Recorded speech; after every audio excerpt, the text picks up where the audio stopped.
You know the name Charles Darwin, it's practically synonymous with evolution and survival of the fittest. Right.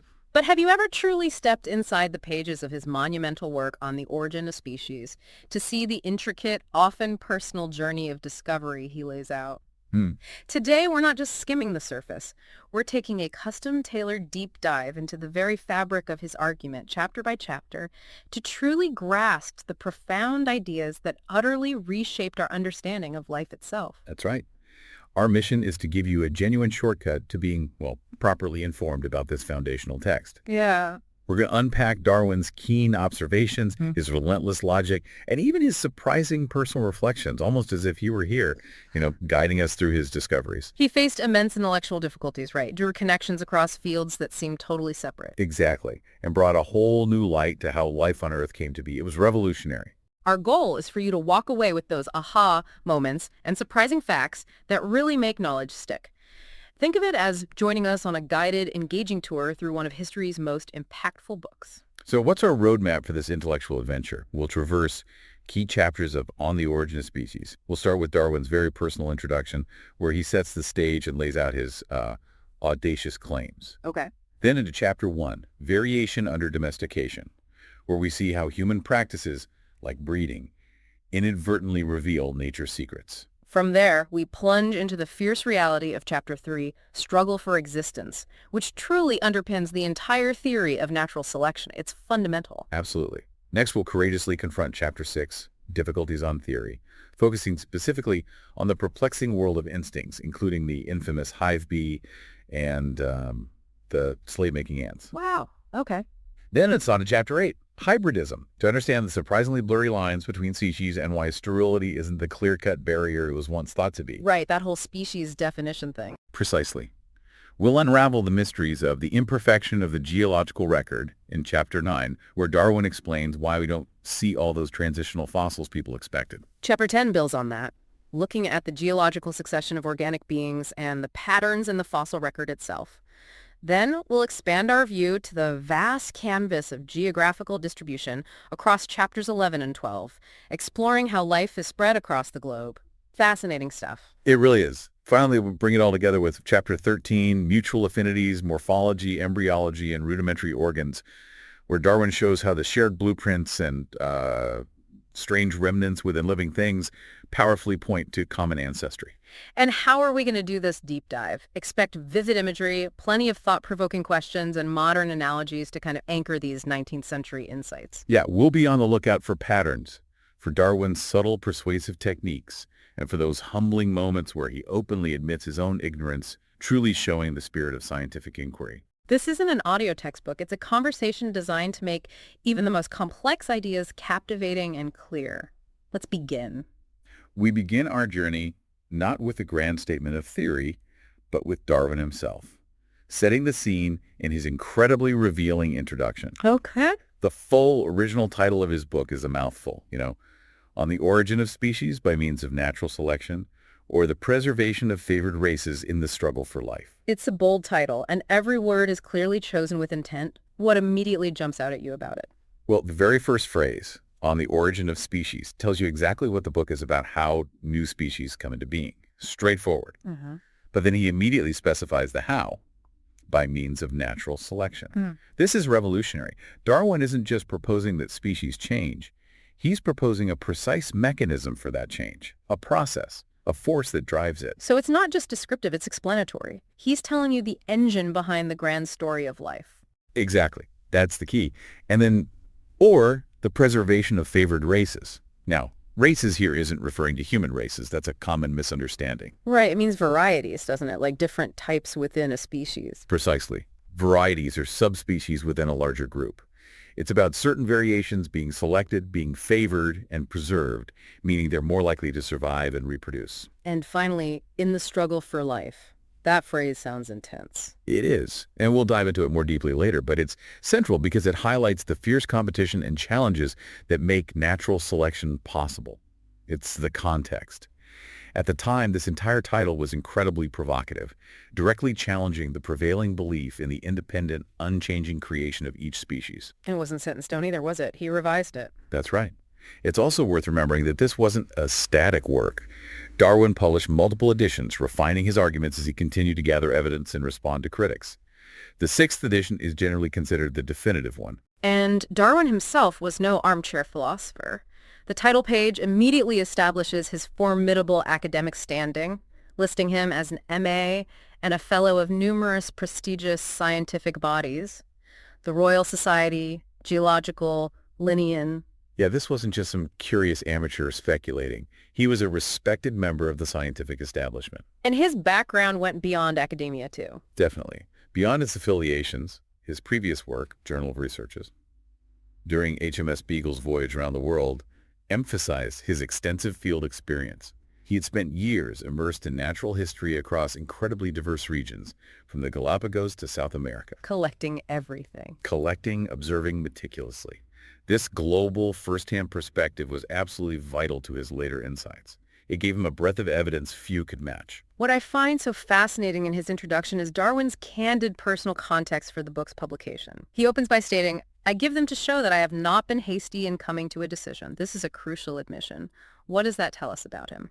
It tells us he understood the immense weight of what he was proposing. He was challenging established scientific and religious views, deeply held beliefs. So he wanted to preempt criticism. In a way, yes. He wanted to assure his readers that his conclusions were the result of painstaking, thorough, and careful consideration, not some impulsive revelation. He had deliberated over these ideas for more than 2 decades, meticulously gathering evidence and refining his thoughts. 2 decades. And what truly spurred him to publish this abstract, because that's what this book effectively was, right? A summary of a larger, still unfinished work. Exactly. What pushed him was the extraordinary impetus provided by Alfred Russel Wallace.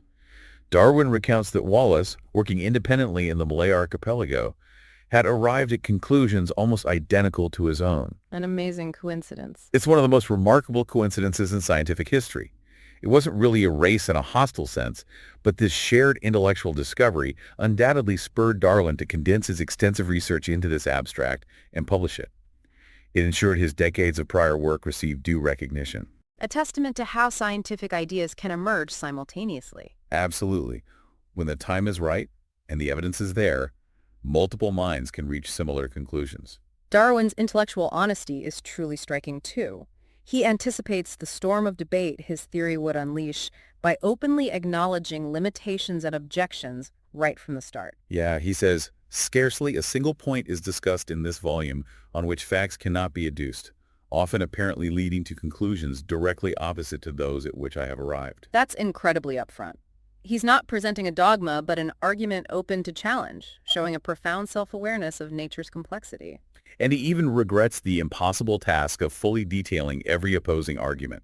He states that want of a space prevented him from fully stating and balancing the facts and arguments on both sides of each question. So he sets realistic expectations. This is his argument, based on his evidence, not the final word on everything. Precisely. He acknowledges the collaborative nature of science, thanking his colleagues for their assistance. He's presenting his case, inviting discussion. It's fascinating how Darwin describes his path to insight. He outlines a holistic observational approach, stating, "A naturalist, reflecting on the mutual affinities of organic beings, on their embryological relations, their geographical distribution, geological succession, and other such facts, might come to the conclusion." Right. It shows it wasn't a single eureka moment. It was a synthesis, a mosaic built from diverse lines of evidence that he would systematically explore throughout the rest of the book. All these different areas pointed towards the same conclusion. He also emphasizes the immense importance of studying relationships between species, even seemingly trivial ones. Yes, he explains, yet these relations are of the highest importance, for they determine the present welfare and, as I believe, the future success and modification of every inhabitant of this world. So it elevates classification beyond just naming things. Exactly. It becomes about understanding life's ongoing dynamics, how species thrive, adapt, or fail over time based on these complex interactions. And with striking humility, he acknowledges the vastness of the unknown, particularly regarding the distant past. Still less do we know of the mutual relations of the innumerable inhabitants of the world during the many past geological epochs in its history. Yeah, that grounding in scientific humility is constant. He knows he's making bold claims, but he also recognizes the limits of human knowledge, especially concerning deep time. Now, for Darwin's core convictions, his direct challenge to the prevailing thought of his time, he declares, "I can entertain no doubt that the view which most naturalists entertain, and which I formerly entertained, namely that each species has been independently created, is erroneous." Boom!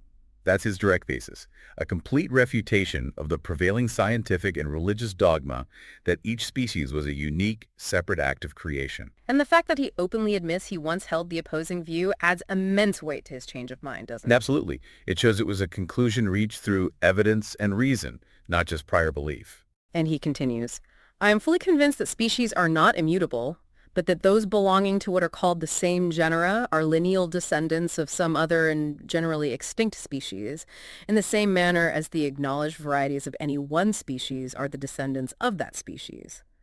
What exactly does lineal descent mean in this context? It's the radical idea that all life shares common ancestors, forming a grand branching tree of life. It means, your dog, a rose bush, and you all connect back through shared ancestry if you go back far enough. Mind-blowing for the time. Totally.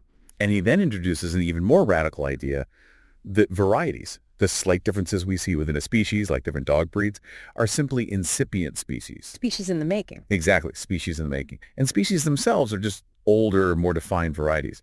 This blurs the sacred boundary that naturalists had held inviolate, suggesting a fluid continuum rather than fixed, immutable types. And finally, he states, "Furthermore, I am convinced that natural selection has been the main." The sentence ends there in the source text, but the implication is abundantly clear, right? Absolutely. Natural selection is the primary driver of these profound changes. It's the engine that propels this branching tree of life forward. Okay, so let's do a quick micro recap here. We've just laid the groundwork. Darwin's Origin of Species was the result of decades of observation, pushed into print by Wallace's independent discovery. Right. And at its heart, it makes two revolutionary claims. First, species are not immutable, but are lineal descendants of common ancestors, a branching tree of life. And second, this grand tapestry of life is woven primarily by the preservation of favored races in the struggle for life, which he terms natural selection. Exactly. He's challenging the idea of separate, independent acts of creation, proposing instead a dynamic, interconnected system where life continuously transforms. With the stage set, Darwin plunges into Chapter 1, Variation under Domestication. He starts by looking at something very familiar, our cultivated plants and animals. He makes a striking observation right away. He does, he says. When we look to the individuals of the same variety or subvariety of our older cultivated plants and animals, one of the first points which strikes us is that they generally differ much more from each other than do the individuals of any one species or variety in a state of nature. Why is that striking? Because human intervention leads to more visible diversity than we see in the wild. Precisely.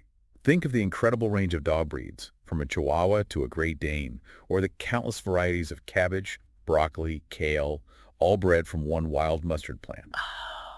This provides Darwin with a tangible, relatable starting point for understanding how variation works. If humans can cause such diversity through breeding relatively quickly, imagine what nature could achieve over vast expanses of time. And he immediately offers a mechanism for this observed variability. He argues that it's the reproductive system that's key. Yes, he argues that this greater variability is simply due to our domestic system. This system appearing to be far more susceptible than any other part of the organization to the action of any change in the conditions of life. So the stress of changes in diet, environment, or breeding practices doesn't directly make a dog's leg longer, for example? Not directly, no. He's saying it affects the animal's reproductive system, causing it to produce more variations in its offspring. It destabilizes inheritance slightly, creating more raw material for selection to work on. He reinforces this point with an analogy about breeding difficulties, right? He does. Nothing is more easy than to tame an animal, and few things more difficult than to get it to breed freely under confinement. This phenomenon, often attributed to vitiated instincts by others, is less convincing to Darwin than the idea that the reproductive system is uniquely sensitive to environmental shifts. It's a subtle but important distinction. He also introduces us to sports, these sudden marked deviations, like a plant branch suddenly producing different flowers. Right. These sports are extremely rare under nature, but far from rare under cultivation. He uses them to argue that variation isn't solely tied to sexual reproduction, suggesting that environmental conditions might, in some cases, directly affect the buds or tissues that give rise to offspring, influencing the germline. But he's careful not to overstate the direct effect of conditions on individual variations. Very careful. He observes that seedlings from the same fruit and the young of the same litter sometimes differ considerably from each other, though both the young and the parents have apparently been exposed to exactly the same conditions of life. Which pushes against Lamarckian ideas. Exactly. It implicitly pushes against the direct inheritance of acquired characteristics. Darwin emphasizes internal laws of reproduction and inheritance as the primary drivers of individual variability, rather than direct environmental imprints causing specific changes. The environment acts more by influencing the rate or type of variation produced. Next, Darwin introduces a fascinating and crucial concept called correlation of growth. What's that about? He states, any change in the embryo or larva will almost certainly entail changes in the mature animal. This introduces the profound idea that an organism isn't just a collection of independent parts, it's an integrated system. Changes in one part can have ripple effects throughout the whole structure. Like a domino effect? Sort of, yes. He provides several vivid examples. He mentions curious correlations in developmental anomalies or monstrosities. More relatable, he points to observations from breeders. Long limbs are almost always accompanied by an elongated head. Okay, that makes sense. But then he gives us truly striking cases which make the concept unforgettable. Cats with blue eyes are invariably deaf. What a strange, non-obvious link. Yeah, really? Apparently so, or at least commonly observed then. Or hairless dogs have imperfect teeth. These examples, from seemingly trivial to the medically relevant, illustrate that selecting for one trait might inadvertently bring along another due to underlying developmental connections. This is crucial for understanding selection later. Okay, let's do another micro recap here for Chapter 1, Part A and B. In domesticated forms, we see much more variability than in nature. Darwin argues this is because the reproductive system is highly sensitive to changes in living conditions. Right. We also learned about sports, which are spontaneous variations not tied solely to sexual reproduction, and maybe hint at direct environmental effects on the germline. And critically, Darwin introduced correlation of growth, showing that changes in one part often come with linked, sometimes surprising, changes in others, like blue-eyed cats being deaf. This interconnectedness is key. Moving on to inheritance, Darwin tackles what, for practical breeders, was a fundamental truth. He states, no breeder doubts how strong is the tendency to inheritance, is his fundamental belief. Doubts have been thrown on this principle by theoretical writers alone. So for breeders, it was just obvious, no debate needed. It was a daily reality. They relied on it. He then offers a powerful argument for the proof of rare inheritance. If a very rare deviation, appearing maybe once in millions, reappears in the offspring, then it can't just be chance causing it in both parent and child. Exactly. The mere doctrine of chances almost compels us to attribute its reappearance to inheritance. He makes this concrete with examples like albinism, prickly skin, hairy bodies, etc., appearing in several members of the same family. And if strange, rare things are inherited, then he argues less strange and commoner deviations may be freely admitted to be inheritable. This extends the principle from rare oddities to the everyday variations that form the raw material for selection. He also identifies specific laws of inheritance. Yes. For instance, peculiarities in males are often transmitted either exclusively or in a much greater degree to males alone, what we now call sex-linked inheritance. And the other important one, about age. Yes, a crucial one for his later arguments. At whatever period of life a peculiarity first appears, it tends to appear in the offspring at a corresponding age, though sometimes earlier. For example, inherited horn peculiarities in cattle only appear when the offspring mature. This principle, that traits appear at corresponding ages, will be absolutely vital when he discusses embryology later. Remember that one. Got it. Inheritance at corresponding ages. Now we come to a pivotal section. Character of domestic varieties and difficulty of distinguishing between varieties and species. This is key to blurring those lines. Absolutely pivotal. Darwin observes hardly any domestic races, which have not been ranked by some competent judges as mere varieties and by other competent judges as the descendants of aboriginally distinct species. So even the experts couldn't agree on where a variety ended and a species began, especially with domestic forms. Precisely. This constant disagreement among competent judges highlights the fuzziness, the artificiality of the species concept itself. It suggests a continuum rather than hard, fixed boundaries. He emphasizes the subjectivity and inherent difficulty in defining a species. When we attempt to estimate the amount of structural difference between the domestic races, we are soon involved in doubt. He then touches on the origin of dogs and other domesticates, acknowledging the ongoing debate of his time regarding whether they descended from one or multiple wild species. He shows his nuanced approach, maybe dogs from several, maybe cattle from one or two. Not all domesticates necessarily follow the same pattern. Darwin then questions the common assumption that early humans somehow knew which wild species would be good for domestication, that they had some inherent tendency to vary. Yeah, he asks, how could a savage possibly know when he first tamed an animal whether it would vary and whether it would endure other climates? It seems unlikely they had that foresight. So what's his alternative hypothesis? It's quite radical. He posits that if an equal number of any wild species were domesticated for an equal number of generations, they would vary on an average as largely as the parent species of our existing domesticated productions have varied. Wow, so it's not the animal itself, but the process of domestication that drives the variation. Largely, yes. He's shifting the emphasis from some special inherent quality of the species chosen for domestication to the conditions of domestication themselves, inducing variability, likely through that sensitivity of the reproductive system we discussed. This brings us to his crucial case study, domestic pigeons. Why pigeons? He chose pigeons for very specific reasons, showcasing his hands-on, meticulous research approach. He tells us he kept every breed he could obtain, associated with eminent fanciers, and studied ancient treatises. He chose pigeons because, one, they were incredibly diverse. Right, the fantails, powders, tumblers. Exactly. Two, they were well documented historically. And three, crucially, he could breed them himself, allowing for direct experimentation and observation. And the diversity is truly extreme. You mentioned the tumbler with its inherited habit of tumbling in the air head over heels, the enormous runt, the powder with its inflated crop. These aren't minor differences. Not at all. They are profound transformations of structure and behavior. Darwin then uses this diversity to challenge the idea of multiple wild origins for these breeds with a powerful argument from improbability. How does that work? He argues it's just too improbable to assume that half-civilized man succeeded in thoroughly domesticating several species, but that he intentionally or by chance picked out extraordinarily abnormal species. And further, that these very species have since all become extinct or unknown. So where would you even find wild pigeons with these bizarre traits already existing? Exactly. Imagine trying to find wild species that already had reversed feathers like the Jacobin, or a crop like the powder, or a tail like the fantail, and then assuming all those distinct wild ancestors conveniently went extinct. So many strange contingencies, he says, seem to me improbable in the highest degree. This makes a single origin far more likely. So he argues they all came from one source. Yes, and he presents compelling evidence for a single origin from the wild rock pigeon, Columbolivia. First, fertility.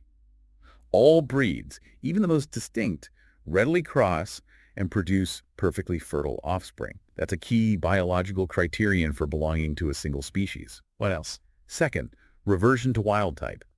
He observed that when different breeds were crossed, their offspring, especially after several generations, would often revert in color and markings to the ancestral rock pigeon, the slaty blue, with the several marks. This strongly suggests a shared genetic heritage, a blueprint they all return to. Like the original pattern is still lurking underneath. Precisely. Third, he noted intermediate series.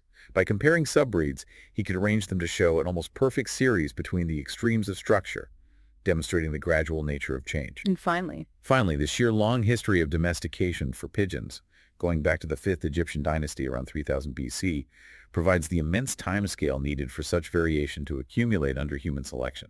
this leads us naturally into the principles of selection, specifically artificial selection by humans. Darwin quotes agriculturalist Hewitt. Ah, yes, describing selection as that which enables the agriculturist to change it altogether.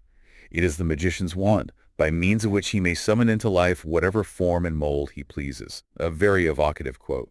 But Darwin stresses it's not magic, it's accumulation. Exactly. The true importance of selection, Darwin stresses, consists in the great effect produced by the accumulation in one direction during successive generations of differences absolutely inappreciable by an uneducated eye. This is a key idea. So it's not just picking out obvious winners, but noticing tiny advantages. Yes, it's about the cumulative effect of selecting tiny, almost imperceptible individual variations over many, many generations. This requires immense skill. Not one man in 1,000 has accuracy of eye and judgment sufficient to become an eminent breeder, he says. And this process is a crucial parallel to how natural selection operates in nature, accumulating small advantages over vast timescales. He also highlights unconscious selection, which he argues is even more important historically. Right. This results from everyone trying to possess and breed from the best individual animals, even without a conscious goal of modifying the breed itself. Think of a farmer simply keeping the best milking cow, or the fastest horse, or the dog that's best at herding. Over generations, this inadvertently improves the stock in that desired direction. Does this apply to plants too? Absolutely. This unconscious improvement also applies to plants. He gives the wonderful example of the pear, from a presumably mediocre wild pear to the first-rate melting pear described by Pliny in classical times, which was still considered inferior by later standards. So gardeners just kept planting seeds from the slightly bowel trees.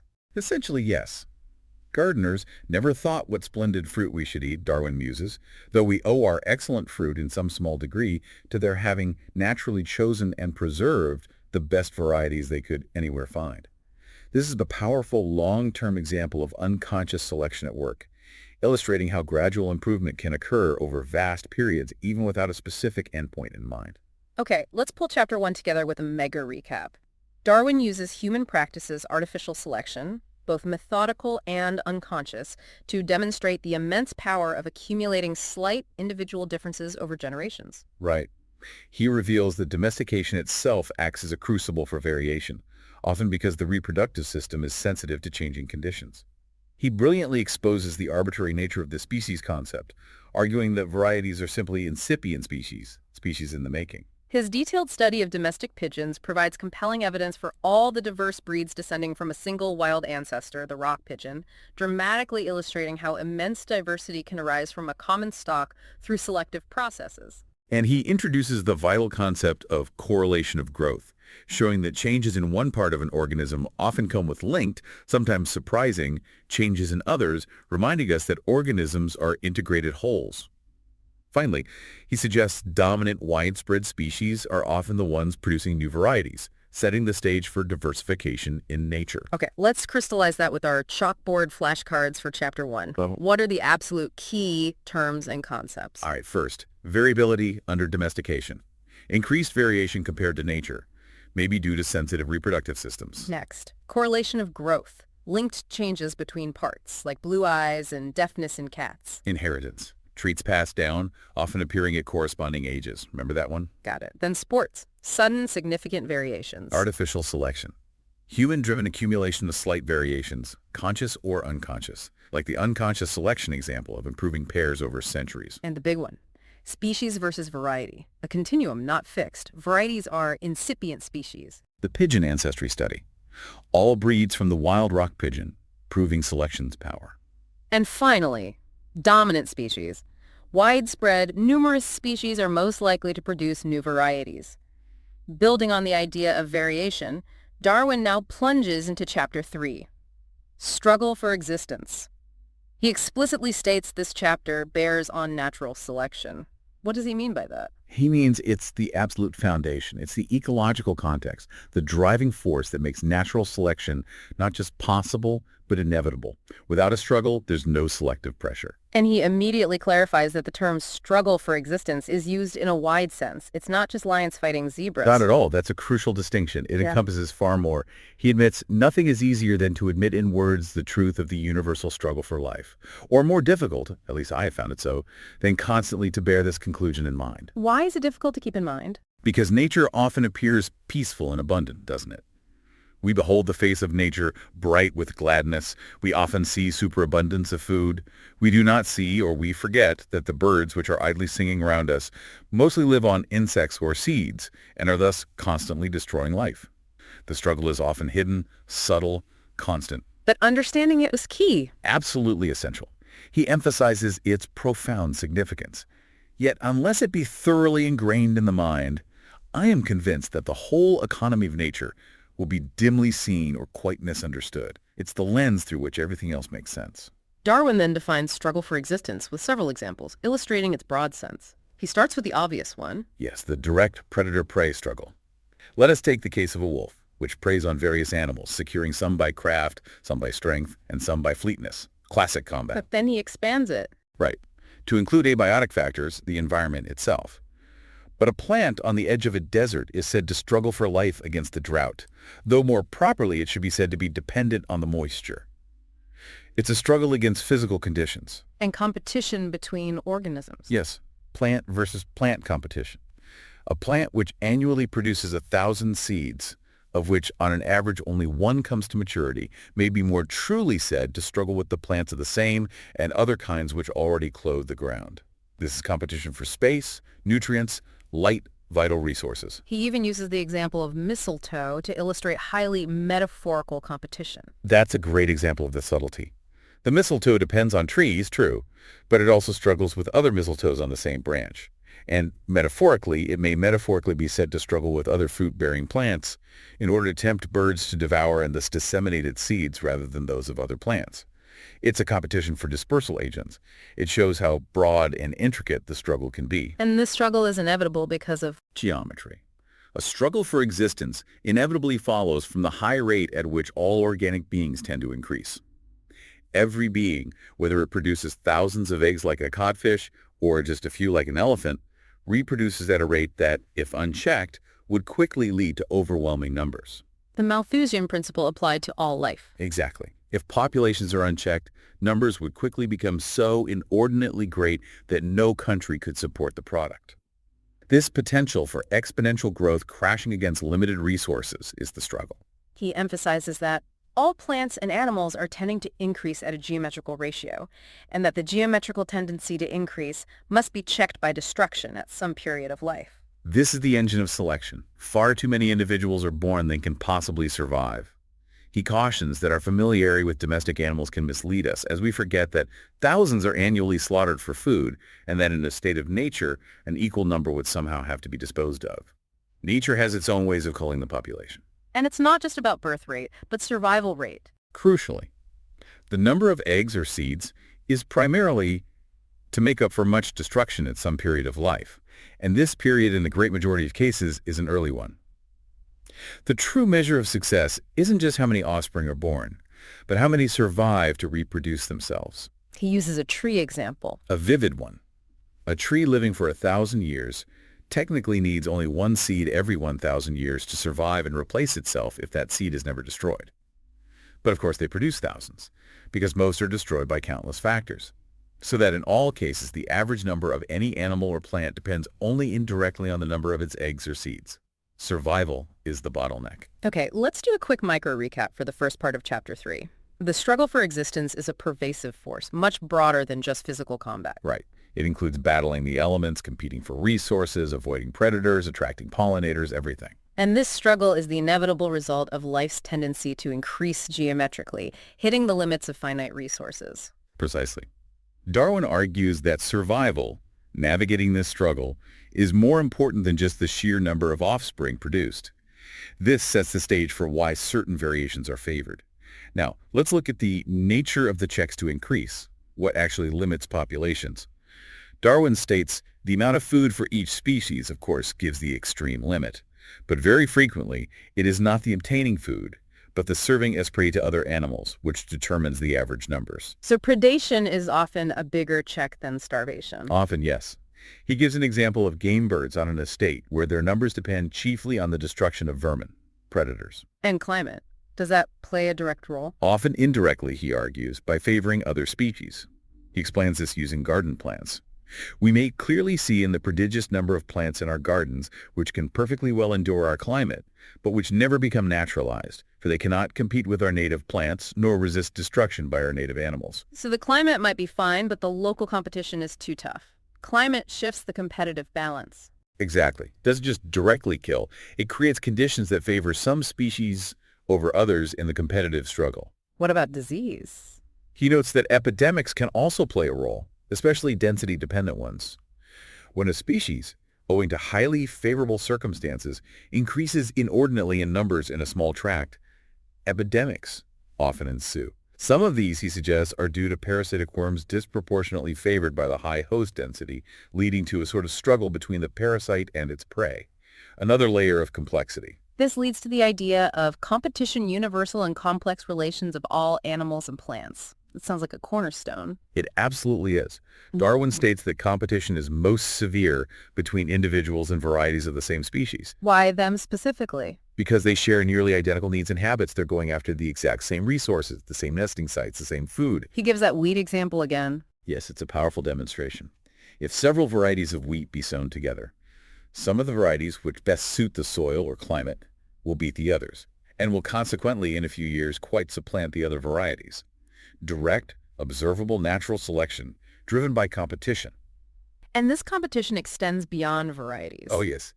As species of the same genus have usually some similarity in habits and constitution, the struggle will generally be more severe between species of the same genus than between species of distinct genera.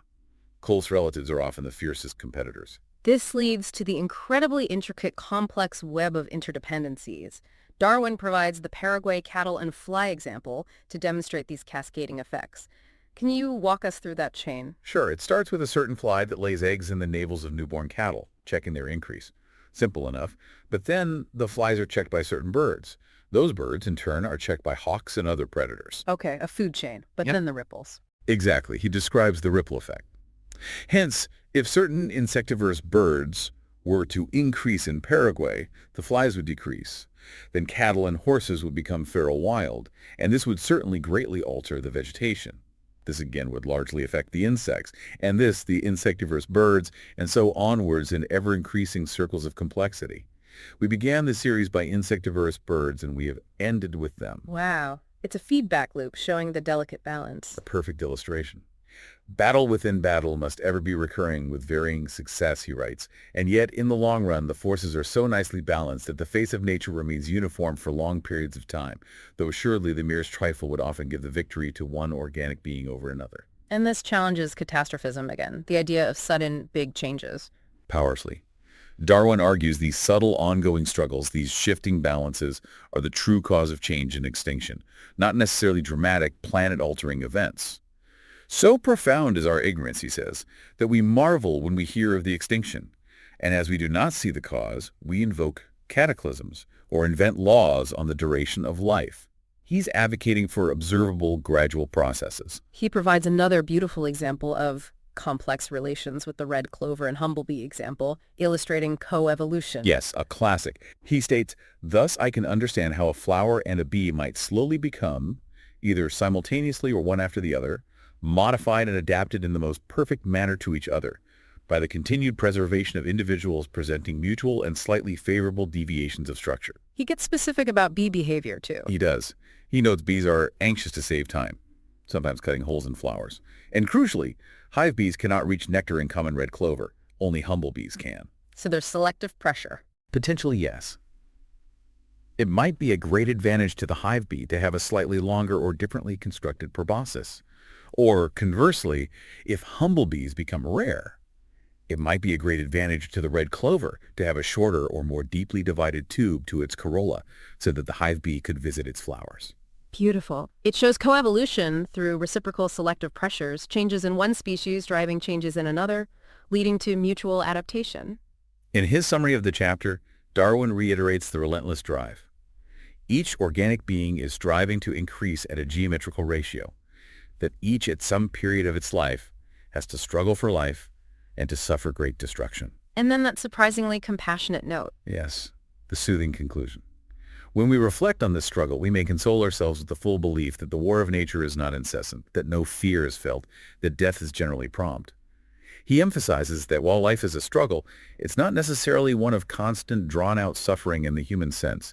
It's about natural processes, often efficient, not inherently cruel. He concludes by setting up the next chapter on the direct mechanism of natural selection, noting its scope. Right, saying it is a power incessantly ready for action, and is as immeasurably superior to man's feeble efforts as the works of nature are to those of art.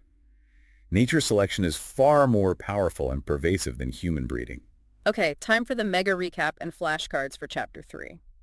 This chapter, Struggle for Existence, is the absolute bedrock of natural selection. Absolutely. Darwin extends the concept of struggle far beyond mere combat, encompassing all challenges to survival and reproduction competition, predation, parasitism, climate. This struggle is inevitable because all organisms tend to increase geometrically, while resources are finite. Competition is most fierce between closely allied forms. Critically, Darwin illustrates the intricate circles of complexity in nature's web, showing how a change in one species can ripple through an entire ecosystem, maintaining a dynamic, often subtle balance.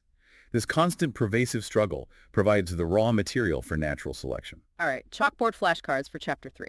First, struggle for existence, broad sense, not just fighting, includes competition, predation, environment. Geometrical increase. Populations tend to grow exponentially, leading to inevitable checks. Checks to population, predation, disease, climate, often indirect, limited food. Interspecific competition. Most severe. Same species, identical needs like the wheat varieties. Ecological interdependence, complex web of relations, example, Paraguay cattleflies birds. Coevolution. Mutual adaptation, e.g. clover and humblebees. Nature's war, so constant, generally prompt and without fear, efficient, not cruel. And finally, superiority of natural selection. Nature's power vastly surpasses man's artificial selection. Now we brace ourselves for Chapter 6, difficulties on theory. Here, Darwin directly confronts the chief objections which might be justly urged against the views maintained in this volume. This is crucial for his credibility, right? Facing the hard questions head-on. Absolutely.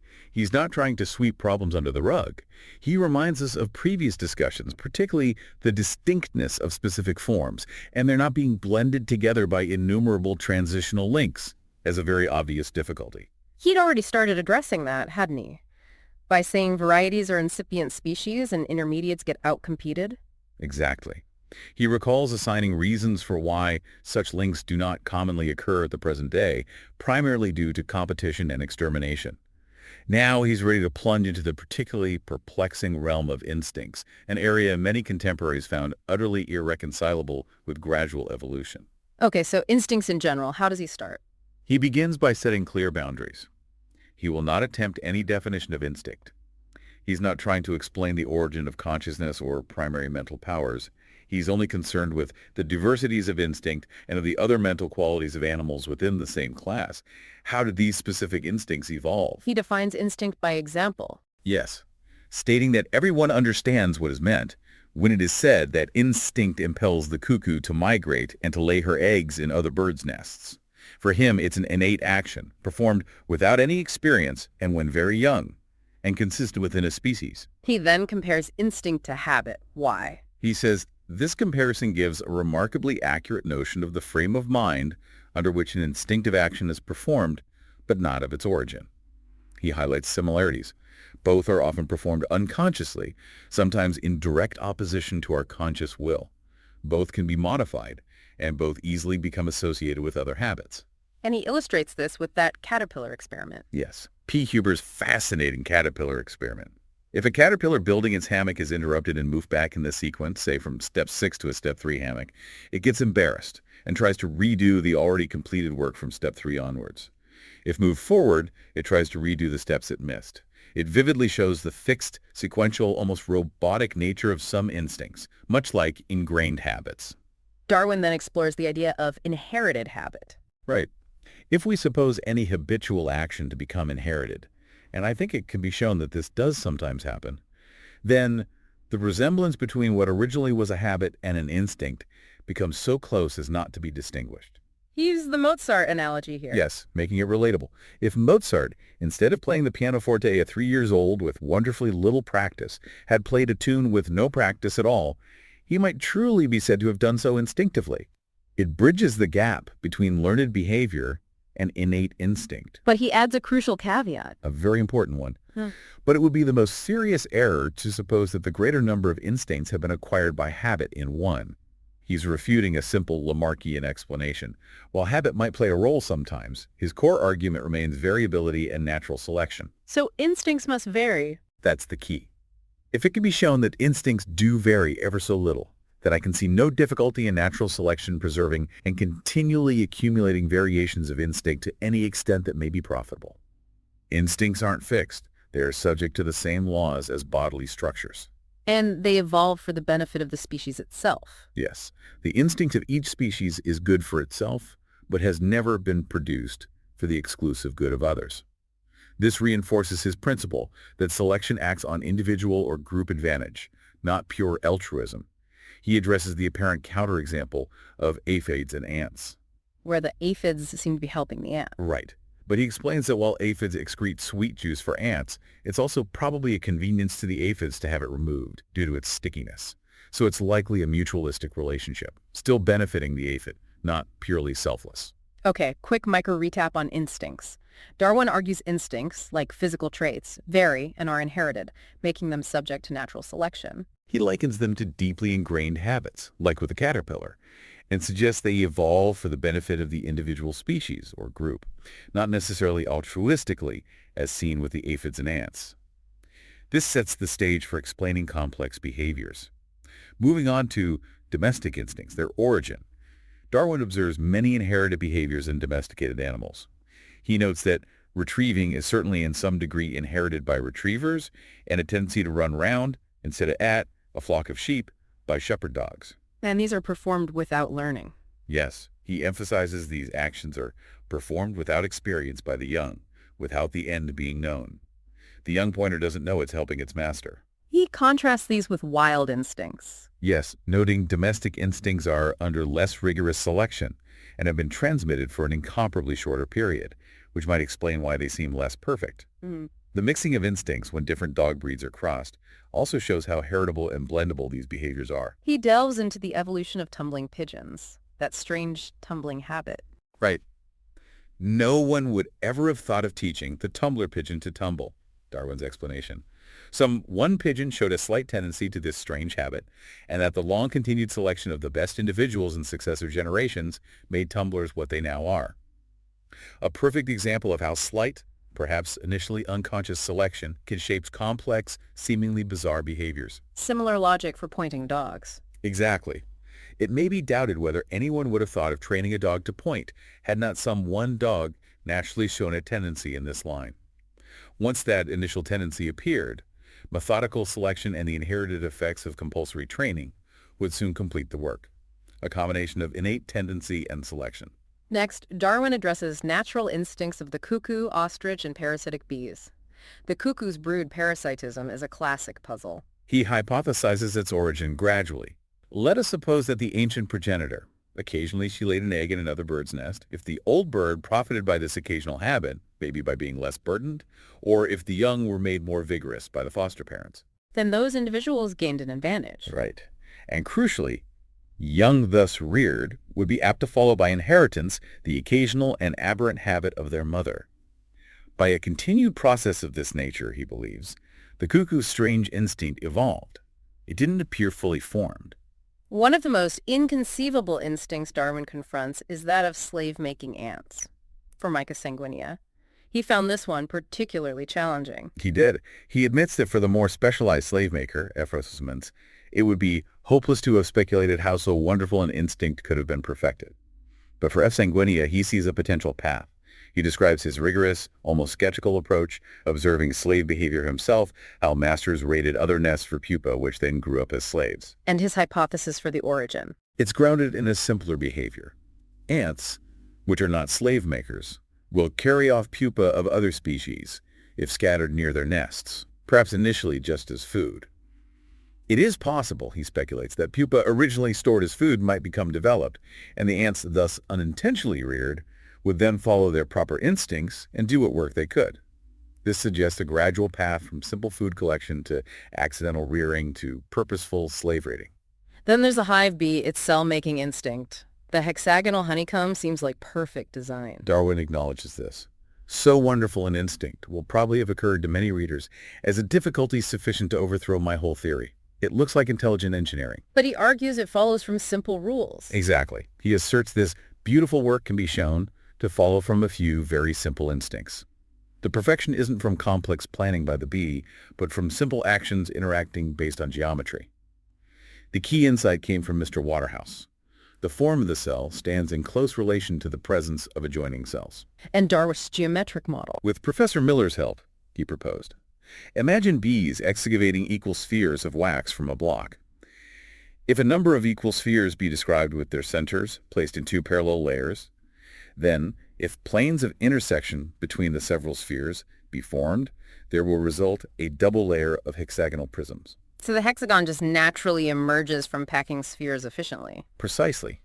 The perfect hexagon isn't designed by the bee as a hexagon. It emerges as the most efficient shape when spheres of wax intersect as bees excavate from opposite sides.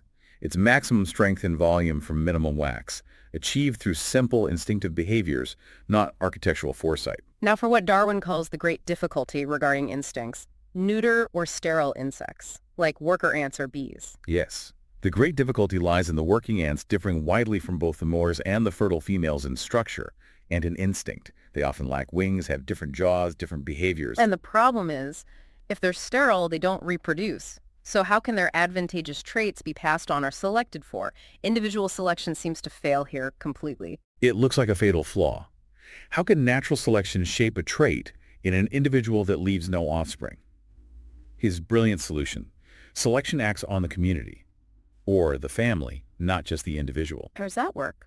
He uses analogies. We can see how useful their production may have been to a social community, on the same principle that the division of labor is useful to civilized man. The colony functions as a single unit. And sterility is key to this division of labor. Yes. A perfect division of labor could be effected only by the workers being sterile. For had they been fertile, they would have intercrossed, and their instincts and structure would have become blended. Sterility allows for extreme specialization.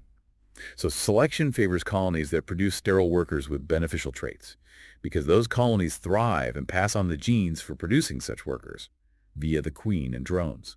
He found evidence of intermediate stages, too. Yes, in driver ants, eciton, which have two distinct castes of sterile workers, with intermediate forms suggesting gradual evolution of these castes. This discovery leads to Darwin's powerful conviction. What did he say? With all my faith in this principle of natural selection, I should never have anticipated that natural selection could have been efficient in so high a degree had not the case of these neuter insects convinced me of the fact. The apparent exception became powerful proof of selection's subtlety and reach. Amazing. Okay, let's do the mega recap for Chapter 6. Darwin tackles instincts, arguing they vary, are heritable, and subject to selection for the individual's or group's benefit. Right. He explains the cuckoo's parasitism and the bee's cell-making as a result of gradual evolution from simpler behaviors. The huge difficulty of sterile insects leads him to the crucial insight that selection can act on the community or family, allowing for specialized sterile castes. This case actually strengthened his belief in natural selection. Okay, chalkboard flashcards for Chapter 6. Instincts as inherited habits. Variable, modifiable, subject to selection. Cuckoo's instinct evolved gradually from occasional parasitism. Hive bee cells. Hexagonal perfection from simple geometric principles, saving wax. Slave-making ants. Complex instinct likely evolved from simpler pupa-collecting behavior. Neuter, sterile insects. The great difficulty resolved by selection acting on the community or colony, not just the individual. Proof of selection's power. And Darwin's general law encapsulating the core principle: multiply, vary, let the strongest live and the weakest die. Now we dive into Chapter 8, Hybridism. Darwin tackles the prevailing view of his time about species crossing. What was that view? The standard view, as he puts it, was that species, when intercrossed, have been specially endowed with the quality of sterility in order to prevent the confusion of all organic forms. Basically, a divinely installed barrier. Like a biological lock to keep species pure. Exactly. It seemed logical because species within the same country could hardly have kept distinct had they been capable of crossing freely. But Darwin immediately counters this, viewing sterility as incidental, not designed. Incidental, meaning? Meaning it's a byproduct of other accumulated differences in the reproductive systems as species diverge, not a specific feature created in order to prevent blending. And he argues sterility isn't absolute anyway. Right. He hammers this point. Sterility is various in degree, not universal, affected by close interbreeding, removed by domestication. It's messy, not a clean on-off switch. This directly contradicts the idea of a fixed absolute barrier. He uses Gertner's experiments. Yes, citing cases where forms considered varieties, like red and blue pimpernels, were absolutely sterile together, while other forms considered distinct species could sometimes produce fertile offspring or show varying degrees of fertility. So the sterility test doesn't cleanly separate species and varieties. Not at all. It shatters that simple criterion. The boundary is fuzzy. He even notes a paradox. Some plants can be hybridized more readily than they can be self-fertilized, which completely upends simple assumptions. And domestic animals support this blurry line too. They do. He mentions dogs, though possibly descended from several wild stocks, are all quite fertile together, and European and humped Indian cattle, which he considers distinct species based on other characters, are also quite fertile together. More evidence against an absolute sterility barrier between species. He emphasizes a gradation in fertility. Yes, this is key. He sees everything from absolute zero of fertility up to nearly complete or even quite complete fertility, and in certain abnormal cases, even to an excess of fertility. This perfect gradation, this spectrum, is exactly what you'd expect from gradual divergence, not from specially created distinct categories with fixed barriers. Then he introduces the crucial graphing analogy. How does that work? He compares the difficulty of crossing species to the difficulty of grafting different types of trees. He notes, as in hybridization, so with grafting, the capacity is limited by systematic affinity. You can't graft an apple onto an oak. Okay.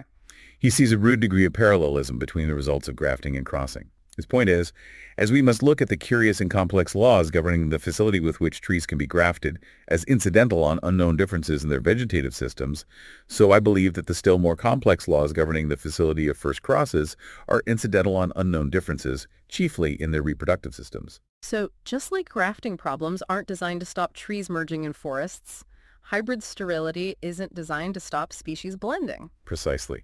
It's a powerful refutation of the special endowment argument. It's physiology, not purpose. He further strengthens this by showing sterility induced by changed conditions. Moving animals and plants from their natural conditions often affects the reproductive systems, sometimes causing sterility, similar to what happens in hybrids. This reinforces the idea that hybrid sterility is a physiological side effect of mismatched systems. His final conclusion on sterility is pretty definitive then. Absolutely. He repeats the grafting analogy. There is no more reason to think that species have been specially endowed with various degrees of sterility than to think that trees have been specially endowed with various degrees of difficulty in being grafted together. It's physiology, a consequence of divergence. His overall conclusion for the chapter: the facts briefly given do not seem to be opposed to, but even rather to support the view that there is no fundamental distinction between species and varieties. Okay, mega recap for Chapter 8 on hybridism. Darwin dismantles the idea that sterility is a special barrier between species. Right. He shows it's variable, exists on a spectrum, and is influenced by factors like environment and breeding, much like grafting difficulties in plants.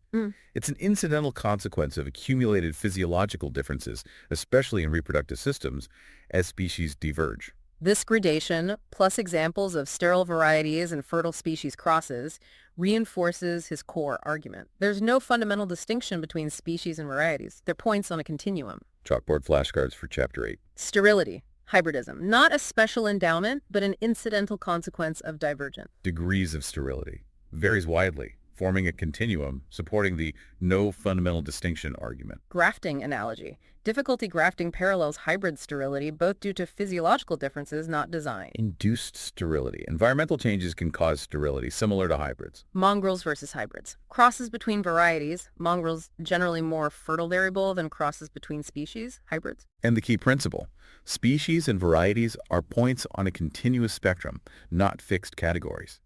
Now we confront what Darwin himself called the gravest objection to his theory in Chapter 9, on the imperfection of the geological record. This is about the missing links, right? Exactly. He directly articulates the problem.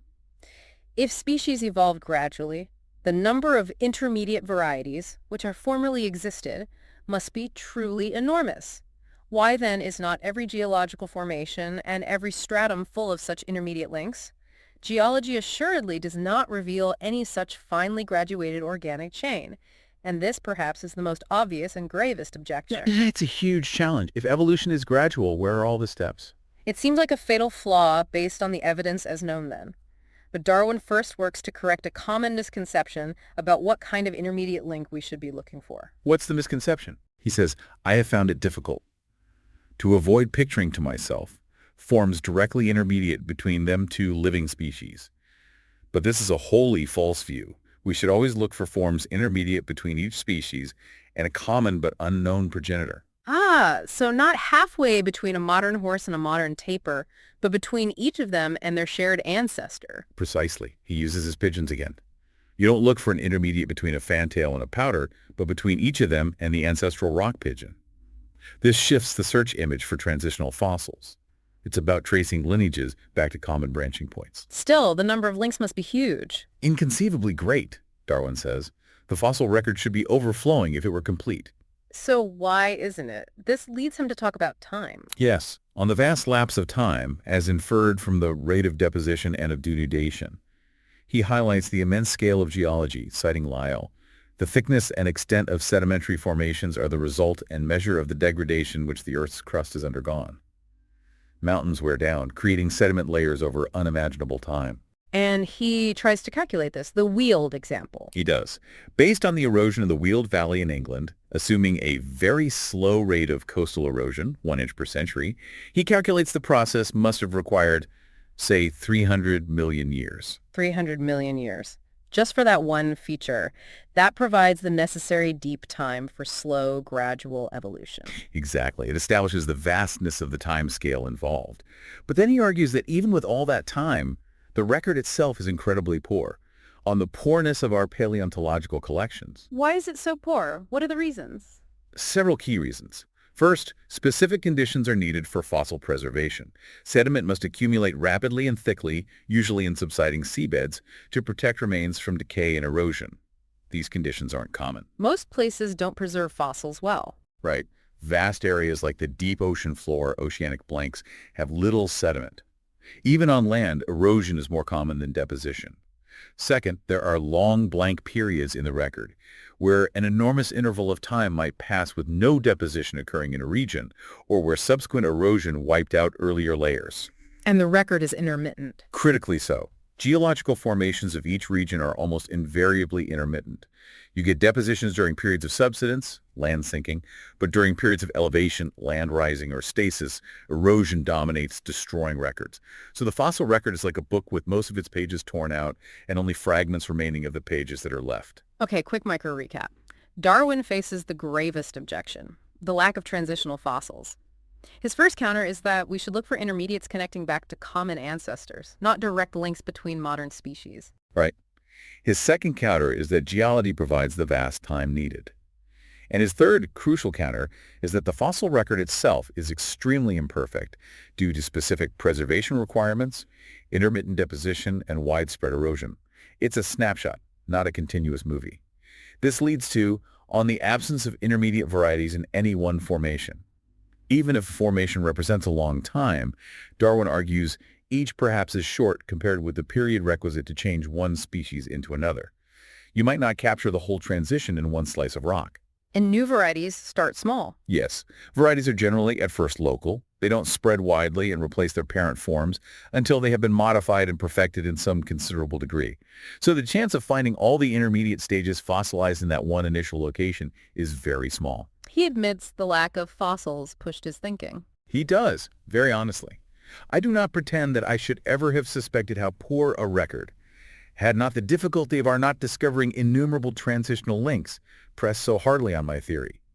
The problem forced him to recognize the record's true imperfection. Then he tackles the sudden appearance of whole groups of allied species. Critics like Agassiz and Sedgwick saw this as fatal. Why? Because Darwin's theory predicts an extremely slow process of development. If whole groups appear suddenly in the rocks with no apparent ancestors below, it looks like creation, not gradual evolution. Darwin's rebuttal. Again, the imperfect record. We continually overrate the perfection of the geological record and falsely infer, because certain genera or families have not been found beneath a certain stage, that they did not exist before that stage. Absence of evidence isn't evidence of absence. Groups could have existed elsewhere and migrated in, or existed earlier, but simply weren't fossilized or found yet. He gives the whale example. Yes. Whale fossils weren't known from older rocks initially, suggesting a sudden appearance. But now, he writes, referencing recent discoveries, there's clear evidence of the existence of whales sometime before the close of the secondary period. New finds fill the gaps. But the biggest mystery is right at the bottom. Yes, on their sudden appearance in the lowest known fossiliferous strata, what he calls the dumpest mystery. This refers to things like the seemingly abrupt appearance of diverse life forms like trilobites in the oldest fossil-bearing rocks known at that time. The Silurian, roughly equivalent to parts of the Cambrian now. What does this theory imply about life before these oldest fossils? It implies vast stretches of time.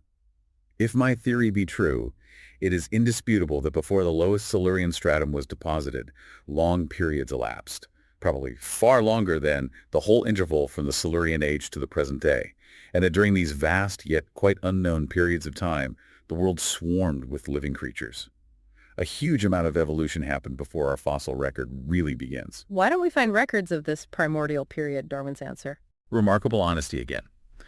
To the question why we do not find records of these vast primordial periods, I can give no satisfactory answer. He simply didn't know, given the evidence then. He speculates, though. He does. Perhaps the rocks were eroded away or metamorphosed or lie beneath oceans now. At a period immeasurably antecedent, continents may have existed where oceans are now spread out. He knew there must have been a long prequel, even if the record was lost. He concludes by acknowledging he's differing from great authorities, but feels compelled by his theory's explanatory power. Okay, mega recap for Chapter 9. Darwin tackles the gravest objection, the missing transitional fossils. He argues it's due to the extreme imperfection of the geological record, not a flaw in his theory. Key reasons for imperfection: vast time needed for change versus short preservation windows, specific conditions needed for fossils, intermittent deposition, erosion destroying records, and natural selection itself eliminating intermediates. He clarifies we look for links to common ancestors, not direct links between living species.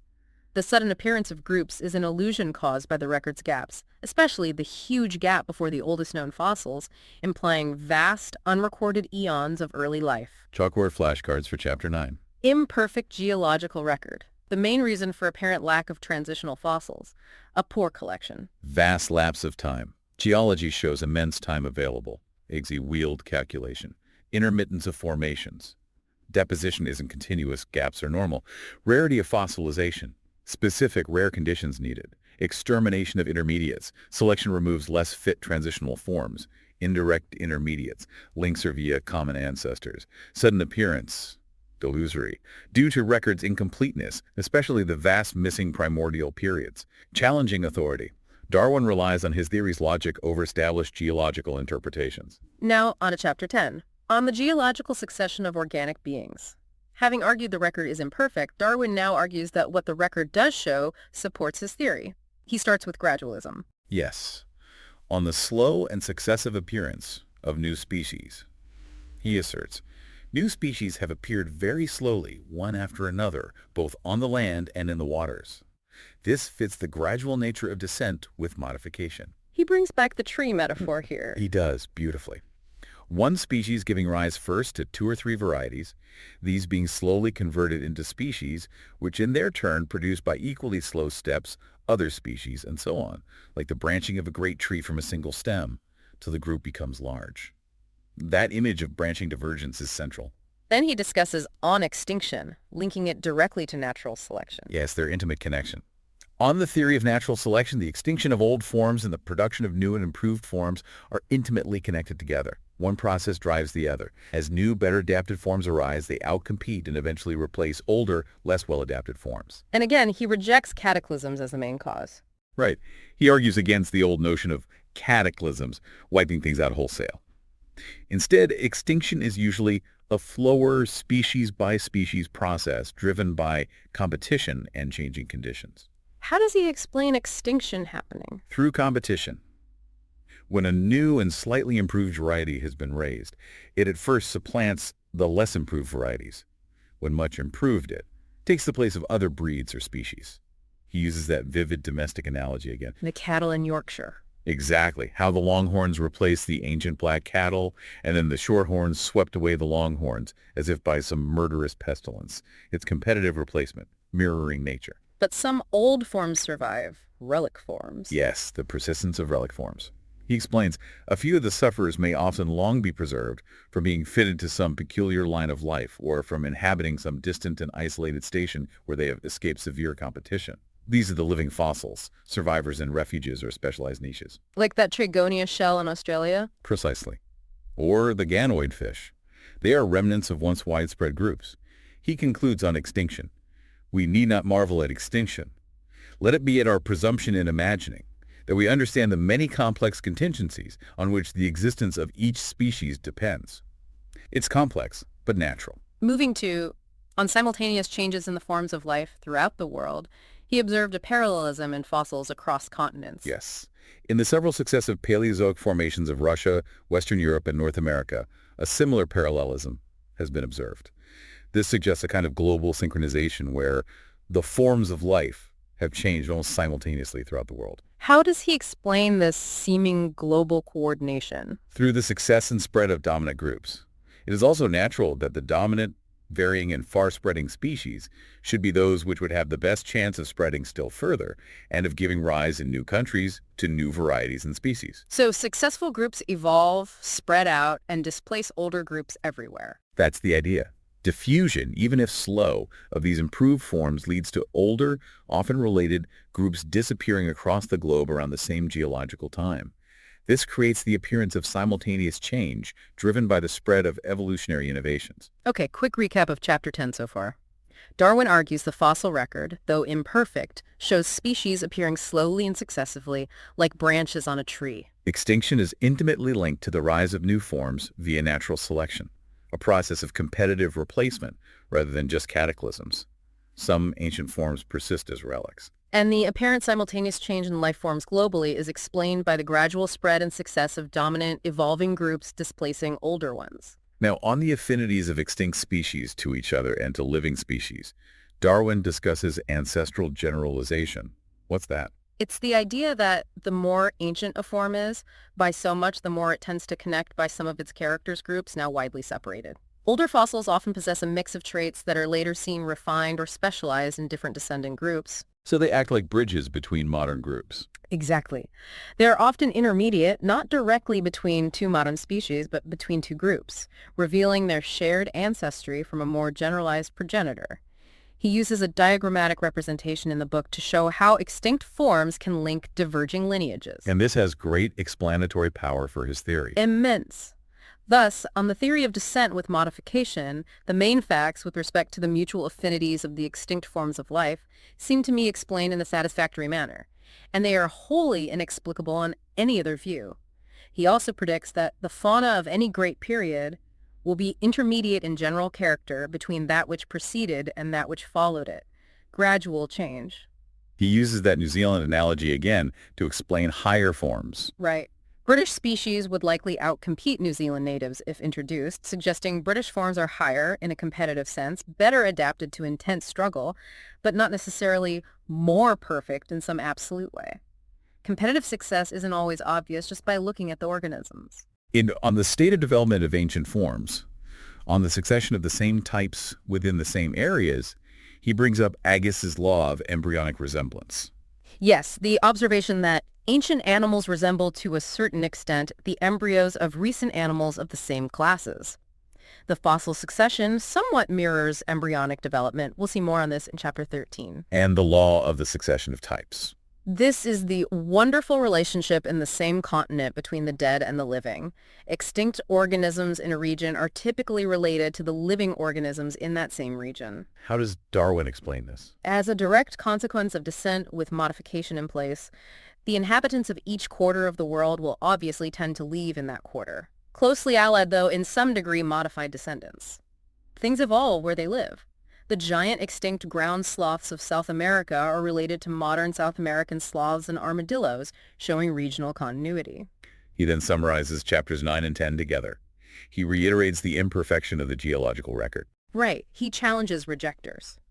He who rejects these views on the nature of the geological record will rightly reject my whole theory, for he may ask in vain, where are the numberless transitional links? But Lenger argues that if the record is imperfect, then Such facts as the record gives support the theory of descent with modification. What facts? The slow appearance of species, extinction linked to selection, no reappearance once extinct, apparent simultaneous change explained by diffusion, fossils being intermediate, older fossils bridging groups, and the succession of types within the same areas all fit his model. Okay, mega recap for Chapter 10.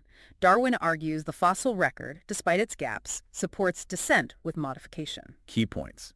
New species appear slowly, branching like a tree. Extinction is natural, driven by competition from newer forms. Global changes appear simultaneous due to the spread of dominant groups. Fossils often bridge modern groups, showing ancestral connections.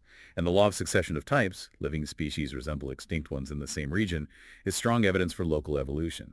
Chalkboard flashcards for Chapter 10. Gradualism. Species appear slowly, successively, branching tree. Extinction. Natural consequence of selection. Competitive replacement. No reappearance. Extinct lineages stay extinct. Global parallelism, explained by spread of dominant forms. Law of succession of types. Living species related to extinct fossils in the same region, example, South American mammals. Ancestral generalization. Older fossils often intermediate between modern groups.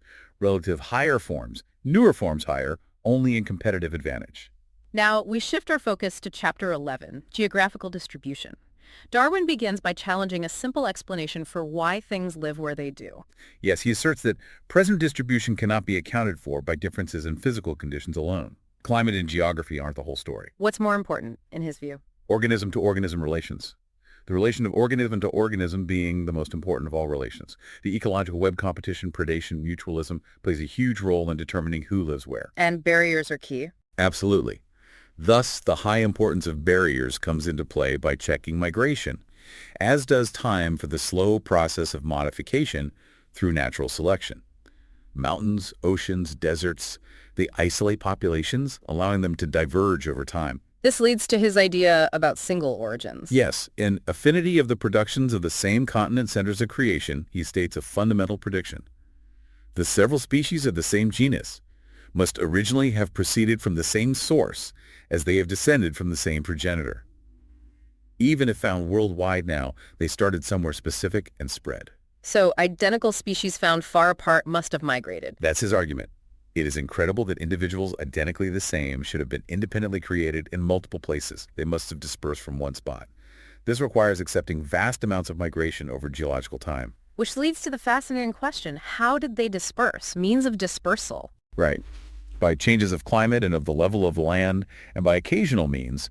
He prefers occasional means to accidental, suggesting these rare events are still part of natural law. He did experiments himself with seeds. He did. He tested seeds floating in seawater, finding many could survive weeks and still germinate. Yeah. He noted this was especially true for larger fruits, perhaps explaining why large-seeded plants often have restricted ranges. They rely more on this specific dispersal method. What other occasional means did he find? All sorts. Seeds surviving inside floating bird carcasses or in fish that are then eaten by birds. Seeds trapped in mud on birds' feet. That bird feet one is amazing. Isn't it? He found tiny, newly hatched freshwater shells could cling to a duck's foot for hours long enough for the duck to fly hundreds of miles to a new pond or lake. And icebergs. Yes, icebergs, known to be sometimes loaded with earth and stones, and have even carried brushwood, bones, and the nest of a land bird. They could transport seeds and even small organisms vast distances, explaining, for instance, some European plants found in the Azores. Colonizing new land would be easier too, right? Fewer competitors. Exactly. On almost bare land, nearly every seed which chanced to arrive would be sure to germinate and survive. Open niches facilitate colonization. Okay, quick micro recap on dispersal. Geographical distribution depends on ecological interactions and barriers, not just climate. Species originate in one place and disperse. This requires effective, though sometimes rare, occasional means of dispersal floating, bird transport, internal or external, icebergs, etc., operating over vast timescales. Now, we examine dispersal during the glacial period coextensive with the world. This is a major explanatory mechanism for him. How does it explain things like identical plants on distant mountains? It explained mountain summit identity perfectly. A colder climate permitted their alpine species former migration across the low intervening tracts, since become too warm for their existence. So during the Ice Age, they spread low down, and when it warmed up, they retreated up the mountains, leaving isolated populations behind. Precisely. He cites Edward Forbes's work on these glacial period dynamics. Arctic species moved south, temperate species were displaced, and then the whole process reversed, leaving remnants on mountains and in the far north-south. He provides evidence the glaciation was widespread. The extensive evidence from Europe, Siberia, the Himalayas, the Americas. He notes that timing of glacial epoch wasn't necessarily perfectly simultaneous everywhere, but endured for an enormous time at each point. This provides ample opportunity for these migrations. He also notes a directional bias, more north to south migration. Yes, a north-to-south preponderance. He attributes this to the greater extent of land in the north, allowing larger populations to develop, vary more, and exert greater competitive pressure southward. It's like the continental forms conquering islands again. What about freshwater organisms? They seem to get around surprisingly well. Yes, freshwater productions often range widely. He explains this by them being fitted for short and frequent migrations from pond to pond, maybe via things like durable eggs carried by birds, or occasional changes in land level connecting river systems. Fish dispersal mainly due to slight changes in the level of the land. Okay, mega recap for Chapter 11. Geographical distribution is complex, shaped by barriers, ecological interactions, and dispersal. Species arise in single centers and spread via various means, including floating, animal transport, and icebergs. The glacial period was a major driver of distribution, explaining patterns like identical species on separate mountains, relict populations. Colonization from the nearest source, followed by modification, is the key explanation. Chalkboard flashcards for Chapter 11. Single center of origin. Species arise in one place and disperse. Importance of barriers. Isolate populations driving divergence. Occasional means of dispersal. Rare but effective. Seeds, birds, icebergs. Glacial period's influence. Explains mountain relics, north-south patterns. Freshwater dispersal. Adaptations for shore hops. River connections. Now, Chapter 12. Geographical distribution continued, focusing specifically on the inhabitants of oceanic islands. These are like natural laboratories for Darwin. They really are. He notes their peculiarity. Often, nearly all the species of one class are peculiar, endemic, but others aren't. It depends on how easily things can get there. He uses the Galapagos again. Of course. Nearly every land bird, but only 2 out of the 11 marine birds, are peculiar. Why? Because marine birds could arrive at these islands more easily than land birds. Constant influx prevents unique divergence. Contrasting with Bermuda and Madeira. Right. These islands have not one endemic land bird because they're regularly stocked by immigrants from nearby continents. Isolation is key for unique species to evolve. He tackles that tricky land shell paradox, easily killed by saltwater yet found on islands. Yes. Even though experiments showed they die in saltwater, he insists there must be, on my view, some unknown but highly efficient means for their transportal. He speculates again about birds' feet, showing his faith that an explanation consistent with his theory must exist, even if undiscovered. Oceanic islands often lack whole groups of animals, right? An ecological vacuum. Exactly. They are sometimes deficient in certain classes, and their places are apparently occupied by the other inhabitants. Galapagos have giant tortoises, but no native land mammals, except bats. New Zealand had giant flightless birds, moa, but no native land mammals except bats. Why the absence? Not suitable. Not necessarily. Darwin argues facility of immigration has been at least as important as the nature of the conditions. Mammals, other than bats, just couldn't get there easily across vast ocean barriers. Bats are the exception that proves the rule. Precisely. Though terrestrial mammals do not occur, aerial mammals, bats, do occur on almost every island. He uses this to challenge creationism. Why has the supposed creative force produced bats and no other terrestrial mammals? Why only the ones that can fly there? Even hooked seeds on islands without mammals pose a puzzle he addresses. Right. Why evolve hooks if there's no fur to attach to? He suggests maybe for birds or clinging to other plants, or it's just an inherited relic. Always looking for evolutionary explanations. Now, the crucial point. On the relation of the inhabitants of islands to those of the nearest mainland. This is powerful evidence. The law which causes the inhabitants of an archipelago, though specifically distinct, to be closely allied to those of the nearest continent. Galapagos species resemble South American ones. Cape Verde species resemble African ones. This points directly to colonization from that nearest source. And even within an archipelago, like the Galapagos. The pattern holds, but closer. The inhabitants of each separate island, though mostly distinct, are related in an incomparably closer degree to each other than to the inhabitants of any other part of the world. Think of the famous Galapagos finches, different species on different islands, but all clearly finches and related to each other and a mainland ancestor. How did they become different species on islands so close together? Darwin suggests subtle differences in conditions. The physical conditions differ in a small degree in the several islands, and thus probably favor different varieties. Plus, slow inter-island spread due to water barriers and, crucially, competition. A new form arriving on an island already occupied by a closely related, well-adapted species faces a tough battle. So his overall explanation for island life. On colonization from the nearest source with subsequent modification. All the patterns, mainland affinities, island endemism, missing groups, presence of bats are utterly inexplicable on the ordinary view of the independent creation of each species, but are explicable on the view of colonization, together with the subsequent modification and better adaptation of the colonists to their new homes. Okay, mega recap for Chapter 12. Oceanic islands are key evidence. Their unique species, endemics, are closely related to life on the nearest mainland, supporting colonization then modification. The absence of certain groups, like land mammals, is due to dispersal barriers, not unsuitability. Bats got there because they could fly. Differences between islands in an archipelago arise from subtle environmental variations and competitive exclusion, preventing easy spread of new forms. All these patterns strongly support descent with modification and refute independent creation. Chalkboard flashcards for Chapter 12. Oceanic islands. Natural labs showing colonization, isolation, adaptation. Biogeographical patterns. Endemics allied to nearest mainland. Absence of non-dispersers, land mammals. Presence of dispersers, bats. Within archipelago divergence, caused by subtle conditions and competition between islands. Colonization and subsequent modification. The key explanation for island life. Challenge to creationism. Observed patterns inexplicable by independent creation. Finally, we reach Chapter 13, mutual affinities of organic beings, morphology, embryology, rudimentary organs. Darwin is bringing multiple lines of evidence together here. He starts with classification. Yes, classification. Groups subordinate to group's natural system. He argues that the hierarchical nature of classification species, grouped into genera into families, etc., isn't arbitrary. The fact that all past and present organic beings constitute one grand natural system is intelligible on the theory of natural selection. How so? What does the system represent? Genealogy. Our classifications will come to be genealogies. The nested hierarchy reflects the branching pattern of common descent.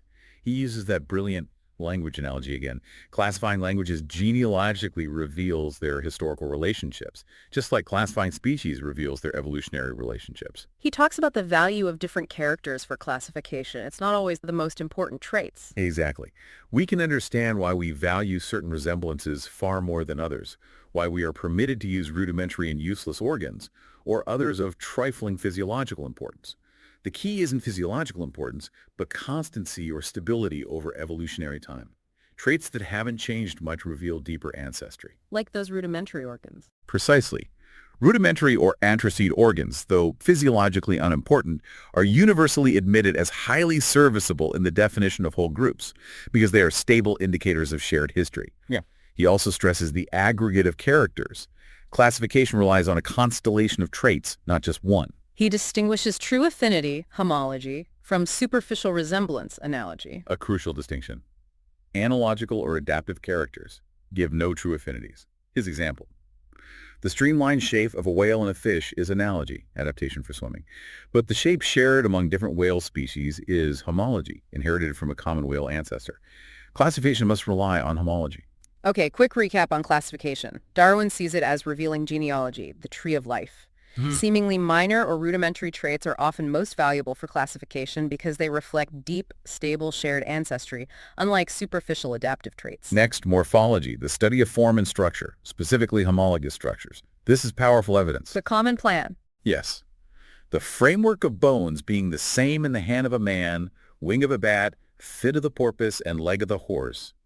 Innumerable other such facts at once explain themselves on the theory of descent with slow and slight successive modifications. Same bones, different functions. Why? On creation theory, why use the same blueprint for such different needs?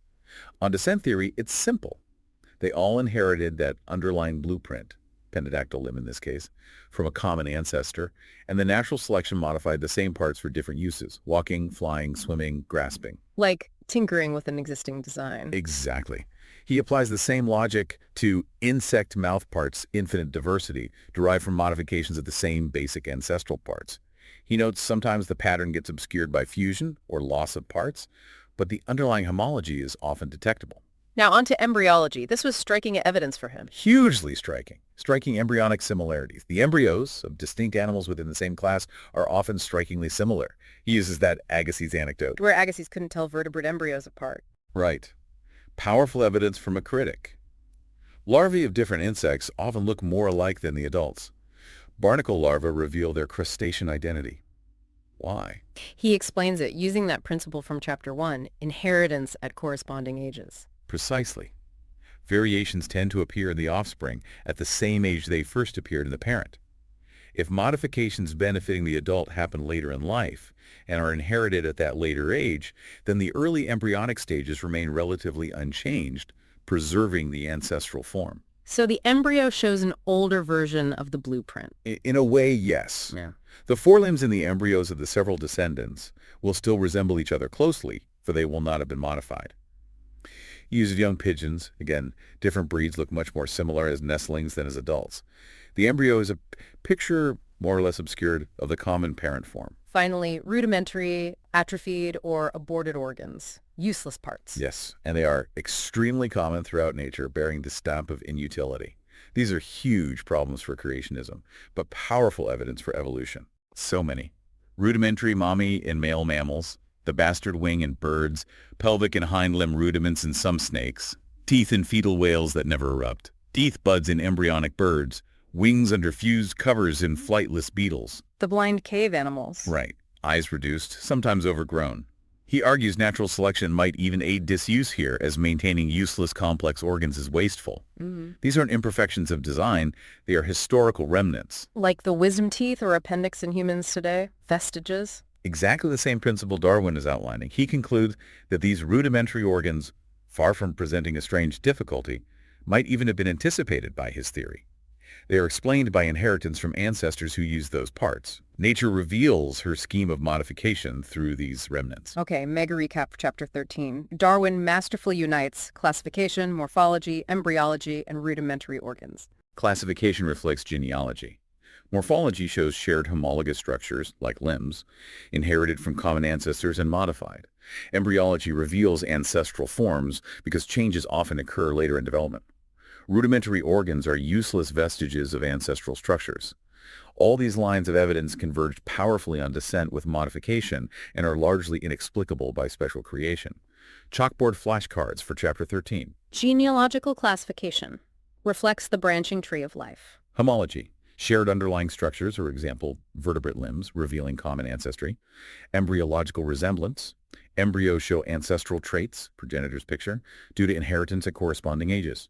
Rudimentary organs, useless vestiges, for example, whale fetal teeth, flightless wings, proving evolutionary history. Adaptive versus analogous traits. Distinguish homology, ancestry, from analogy, function. Natura non facit sultum, implied. Nature works gradually, evidenced by these connecting threads. Darwin then moves into his recapitulation and conclusion, pulling the threads of his argument together. He reiterates the core principles. Yes. Ubiquitous variation, I think this cannot be disputed. The universal struggle for life, this certainly cannot be disputed. And natural selection itself, the preservation of useful variations through differential survival and reproduction, driven by that struggle. He contrasts natural selection with human artificial selection again. He does, emphasizing nature's superiority. Man can act only on external and visible characters. Nature can act on every internal organ, on every shade of constitutional difference, on the whole machinery of life. Man selects only for his own good, nature only for that of the being which he tends. Nature sees and selects much deeper. He also touches on the idea of perfection. Does natural selection produce perfection? No, he explicitly states natural selection will not produce absolute perfection, nor do we always meet with it. Evolution produces organisms that are good enough to survive and reproduce in their current environment, often with compromises in historical baggage. He gives examples of these imperfections. Yes, the New Zealand fauna, yielding to European introductions, Right. relative, not absolute perfection. The bee's sting causing its own death. The vast number of useless drone bees. wasteful pollen production in fir trees. These flaws are expected under natural selection, but puzzling if attributed to a perfect designer. He briefly summarizes the evidence from instincts, geology, and geographical distribution. Right, showing how his theory explains the gradation of instincts, like the hive bee's architecture, makes sense of the imperfect fossil record, slow parents, extinction, succession of types, and clarifies the puzzling patterns of why organisms live where they do, migration, barriers, island affinities. And he reiterates the power of morphology, embryology, and rudimentary organs. Yes, the shared body plans, homology, the revealing similarities in embryos and those inexplicable rudimentary parts all point strongly towards common descent. Nature, he says, almost seems to have taken pains to reveal her scheme of modification through these clues. He ends with a vision for the future of natural history. A grand vision. He predicts a grand and almost untrodden field of inquiry will be opened into the causes of variation, correlation, effects of use-disuse. Classification will become truly genealogical. Geology will be understood as an imperfect archive. He even foresees common and widely spread species will ultimately prevail and procreate new and dominant species. And that famous final sentence, linking everything back. Well, near the end, he reiterates that powerful idea. As all the living forms of life are the lineal descendants of those which lived long before the Silurian epoch, emphasizing the immense continuity of life. And he compares natural selection to a great invention, the summing up of the labor, the experience, the reason, and even the blunders of numerous workmen. Viewing life this way, he says, makes its study far more interesting. As we emerge from this deep dive, it's clear that Darwin's On the Origin of Species is far more than a dry scientific treatise. It's a meticulously built argument, deeply rooted in observation, rigorous logic, and a willingness to confront the most profound difficulties head-on. Absolutely.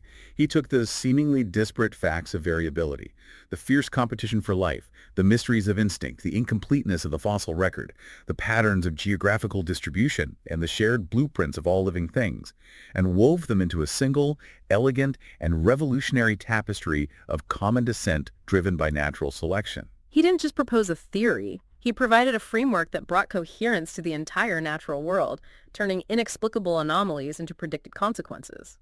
The beauty, Darwin shows us, is in the process, not just the static perfection. Right. Those imperfections become evidence, not flaws. So what does this deep dive mean for you, listening now?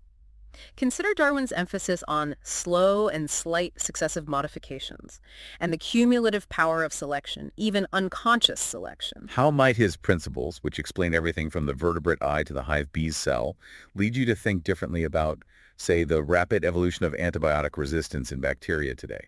That's natural selection happening on a human timescale. Or even the ethical implications of human genetic engineering, where we now potentially have the power to enact changes far more quickly and deliberately than nature ever could. It really challenges us to see ourselves not as separate from, but as an integral, evolving part of this grand, interconnected web of life Darwin revealed.